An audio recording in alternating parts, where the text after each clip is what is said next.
Bismillahirrahmanirrahim. Assalamualaikum warahmatullahi wabarakatuh. Jumpa lagi dengan Cak Sugeng. Apa kabar? Semoga kita semua dalam keadaan sehat walafiat dan selalu dalam lindungan Allah Subhanahu wa taala. Baik, hari ini kita akan bahas atau belajar bersama tentang gaya-gaya batik.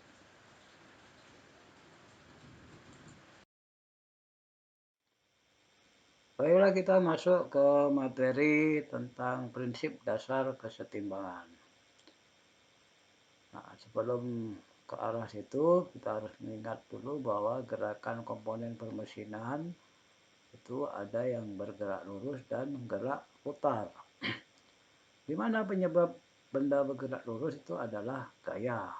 Sedangkan benda bergerak berputar itu adalah penyebabnya adalah momen atau torsi. Secara matematika, benda itu dikatakan setimbang jika jumlah gayanya sama dengan 0. Ya. Dan jumlah momen dari gaya-gaya tersebut terhadap sumbu tertentu juga sama dengan 0. Nah, secara singkat, secara matematika maka dituliskan jumlah gaya sama dengan 0 itu adalah sigma F sama dengan 0. Ya, artinya sigma itu jumlah, berarti jumlah gaya sama dengan 0. Karena gaya-gaya pada komponen permesinan itu ada yang gaya bidang dan gaya ruang, maka gaya-gaya itu akan diolehkan menjadi gaya-gaya terhadap sumbu X, terhadap sumbu Y, dan terhadap sumbu Z. Nah, ketiga-tiganya jumlah gayanya harus sama dengan 0. Nah, sebagai syarat yang kedua bahwa jumlah momen dari gaya-gaya tersebut jumlahnya sama dengan 0, maka dituliskan sebagai sigma M sama dengan 0. Nah, M itu momen, sehingga jumlah momen sama dengan 0. Nah, dalam hal ini berarti kita harus mengingat kembali apa itu momen. Momen itu gaya kali jarak. Ya. Jadi kalau momen itu M, gaya F, jarak D berarti M sama dengan F kali D. Nah, yang lebih perlu dipahami bahwa D itu adalah jarak yang tegak lurus terhadap arah gaya. Ya. Nah, ini konsepnya harus paham benar ini, karena momen itu sangat dominan di dalam permesinan. Ya.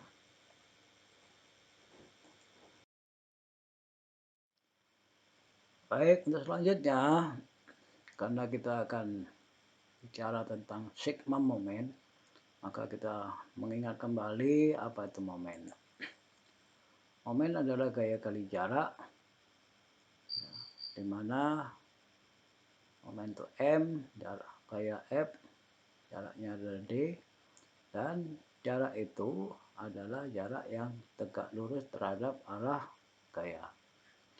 Jadi di sini ada batang OA bekerja gaya F, ya. Maka momen terhadap titik O berarti jaraknya harus diukur dari titik O, yaitu tegak lurus terhadap arah gaya. Maka D-nya adalah sama dengan OB. Dengan demikian maka MO sama dengan F kali D, berarti F kali OB. Sedangkan arahnya adalah SJJ, searah jarum jam. Gimana dalam menentukan arah ini? Kita lihat aja. Batang OA ini akan mutar kemana akibat adanya gaya F ini. Ya, tentu saja di sini karena ada engsel, maka batang OA akan berputar searah jarum jam. Itulah arah momen. Baik, kita buat contoh lagi yang lebih supaya lebih memahami. Di sini ada segi 4, kemudian di sini ada titik O dan dipasang engsel. Dan bekerja gaya F1 dan F2 dengan arah masing-masing seperti pada gambar. Berarti D1 itu adalah dari titik O tegak lurus terhadap arah F1, dan D2 adalah jarak dari titik O tegak lurus terhadap arah F2. Sehingga momen gaya F1 terhadap titik O dinamakan MO1 adalah F1 kali D1. Arahnya berarti searah jarum jam. Sedangkan MO2 momen gaya F2 terhadap titik O berarti F2 kali D2 dan arahnya adalah berlawanan jarum jam. Sehingga kalau SJJ kita nyatakan positif, maka MO sama dengan MO1 minus MO2. Jadi MO1 positif karena SJJ, dengan MO2 negatif karena PJJ. Sehingga MO sama dengan F1 kali D1 min F2 kali D2. Baik, kita lanjutkan dengan pengertian momen kopel atau kopel. Ya. Kopel merupakan dua buah gaya yang sama besar, sejajar, dan berlawanan arah. Nah, ini seperti ini ya. Jadi ada dua gaya ini sejajar, besarnya sama, arahnya berlawanan, dia berjarak H. H ini jarak yang tegak lurus. Nah, ciri momen kopel atau kopel adalah apabila jumlah gayanya sama dengan 0. Ya, jadi sigma gaya sama dengan 0. Kemudian jumlah momennya di setiap titik manapun itu harganya akan tetap sama. Jadi artinya kalau diambil momennya terhadap titik apapun, besarnya sama, yaitu sama dengan gaya kali jarak tegak lurus antara kedua gaya tersebut. Ya. Oke, kita buktikan.